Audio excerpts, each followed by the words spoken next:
to security. Yeah. Today, actually yesterday, you talked about it very well with the president, the Madaraka Day celebrations. Many have been asking, is this a government that keeps talking and doing nothing? By the end of the day yesterday, let me finish, by the end of the day on security yesterday, Lafay in Mandera County was reported to have been taken over by Al-Shabaab.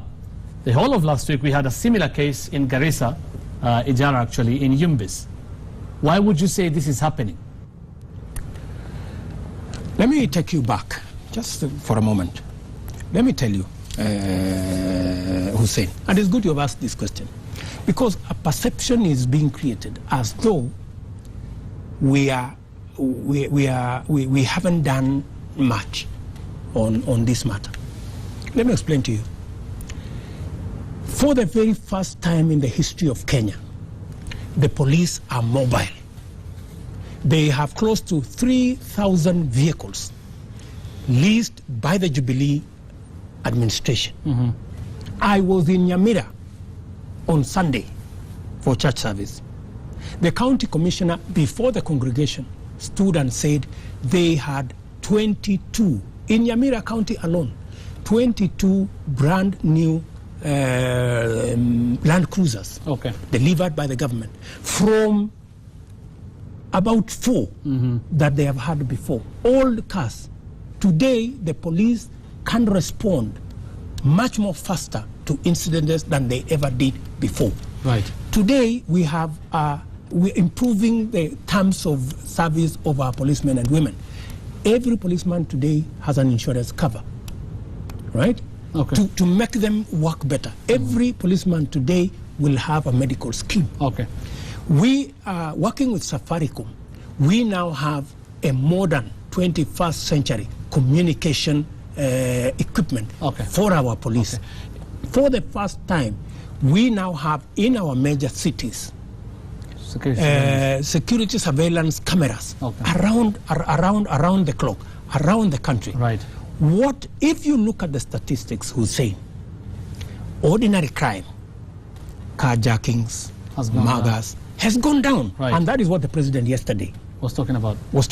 Right. The problem of terrorism and extremism, right, is a problem that we are tackling. And we are working with the rest of the world. It is happening not just in Kenya. It is not isolated. ISIS is terrorizing the whole of Europe. Middle East and Europe, right? Yeah. And Middle East, that is for right? sure. I was in Nigeria. Nigeria is bleeding. From Boko Haram. From Boko Haram and the that rest is true. of it. And we are actually... and what we are saying is, while we are tackling ordinary crime, and we are succeeding, we have made a lot of progress in ordinary crime. Right. For the very first time, we have 10,000 young people joining the police force. We will get another 10,000 next year because we are trying to reduce the gap between the personnel that we have and our requirement. And we commend you for all that. And it is going to take a lot of interventions so that we get where we are going. The security laws we passed the other day enhances the coordination between intelligence, between the security. It is not an isolated, I mean, we agree with you, fair enough, it is not isolated to Kenya. Terrorism is not isolated to Kenya, that's for sure. I'm actually appealing to you now as a person, your heart as the deputy president, not as the deputy president, William Ruto, you're the deputy president of this country. Correct. These attacks, as much as they don't happen in Kenya only, when they happen, and you hear Wananchi saying, wameshindwa na security, we can't take this anymore. How do you feel, you personally? Does it overwhelm you? How do you feel? You can understand. By the way, it is very heavy on the president and on us. You know? Every incident that happens takes us down. We don't take it lightly. When 140 children go down, promising young people in university, it's not small. It's not a minor thing, right? And by the way, I want to tell you, Hussein, and to tell Kenyans, our security forces are doing a wonderful job. And I know when I say that, people think it is an irony. But the number of foiled attempts and attacks on the people of Kenya is unimaginable. We are working around the clock. And that is why the president went out yesterday and said, we are doing the following as government. We are improving the equipment. We are modernizing communication. We are improving the quality of the terms of service. Right. We are increasing personnel. Right. We want parents to make sure that they take charge of their children to avoid radicalization. Okay, Every Kenyan have a role to play. On this and issue that of is how radicalization, we are going to succeed. Okay, on this issue of radicalization, Otieno in Kisumu says there was a list of financiers and terror suspects promised by Northeastern Province leaders, the former Northeastern Province, that is Northeastern region, and especially by Honorable Adan Duale, who's a key member in the Jubilee government. Duale and the former Northeastern leaders have done a wonderful job. Let me say it again. What they actually committed themselves.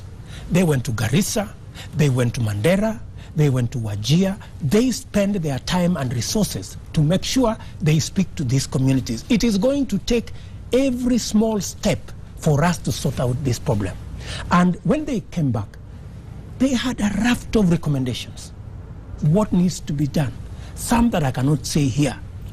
So that we can tackle those matters.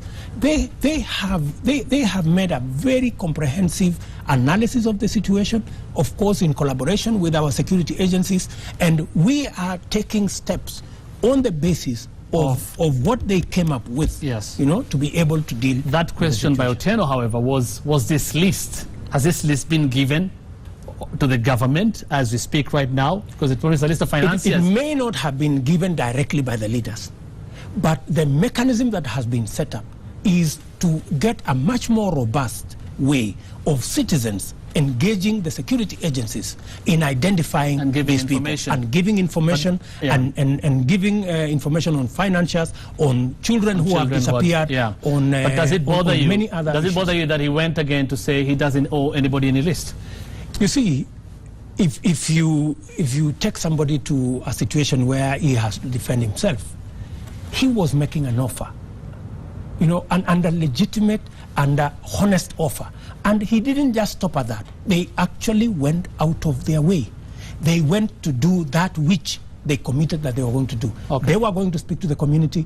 They were going to engage the religious leaders. They were going to engage community leaders. Okay. They were going to come up with a raft of what they think will help government tackle the issue of radicalization, of extremism, and making sure that we secure those regions. And we are working with them, with the community leaders and all the other stakeholders to make sure that we minimize radicalization, we reduce and eliminate extremism, and we manage the security situation in those areas. We'll come to that shortly.